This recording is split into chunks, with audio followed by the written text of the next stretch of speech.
Municipal ఎన్నికల్లో ఓట్లు కావాలంటే మహిళలకు ముగ్గులు వేసుకోవడానికి డబ్బులు పంచాలని మెదక్ ఎంపీ రఘునందన్ రావు సంచలన వ్యాఖ్యలు చేశారు.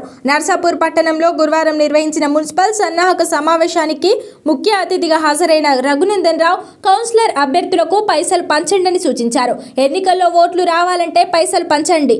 వచ్చేది సంక్రాంతి పండుగ కాబట్టి మీరు పోటీ చేసే కాలనీలో 100 ఇళ్లను టార్గెట్ చేసి 500 నుంచి 1000 పంచి ఓటర్లను ప్రలోభ పెట్టాలని స్వయంగా ఎంపీ చెప్పడం గమనార్హం. ఎన్నికల్లో ఓట్లు రావాలంటే పైసలు పంచండి. వచ్చేది సంక్రాంతి పండుగ కాబట్టి అభ్యర్థులు మీరు పోటీ చేసే కాలనీలో 100 ఇళ్లను టార్గెట్ చేసి ముగ్గులు వేసే మహిళల వద్దకు వెళ్ళండి. వారికి 500 రూపాయలు ఇచ్చి జనవరి 10వ తేదీ నుంచి 15వ తేదీ వరకు రంగులు కొనుక్కొని ముగ్గులు వేయాలని చెప్పండి. ఈ లెక్కన 50,000 అవుతాయి.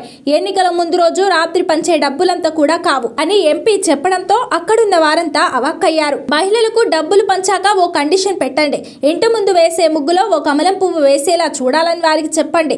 అంటే ముగ్గులో మన పార్టీ జెండా రంగులైన కాషాయం, ఆకుపచ్చ ఉండేలా చూడాలి అని వారికి చెప్పండి. ప్రతిరోజు వారి ఇళ్ల మీదుగా వెళ్లేవారు ఆ ముగ్గురు చూస్తే కమలం పువ్వు కనబడుతుంది. తద్వారా వారి బుర్రలో సైకలాజికల్ వార్ మొదలవుతుంది. ఆ తర్వాత ఎన్నికల సమయంలో ఓటర్లు కమలం పువ్వు గుర్తుకు ఓటేస్తారు అని రఘునందన్ రావు తన మార్కు రాజకీయాలను కౌన్సిలర్ పోటీకి సిద్ధమవుతున్న వారికి బోధించారు.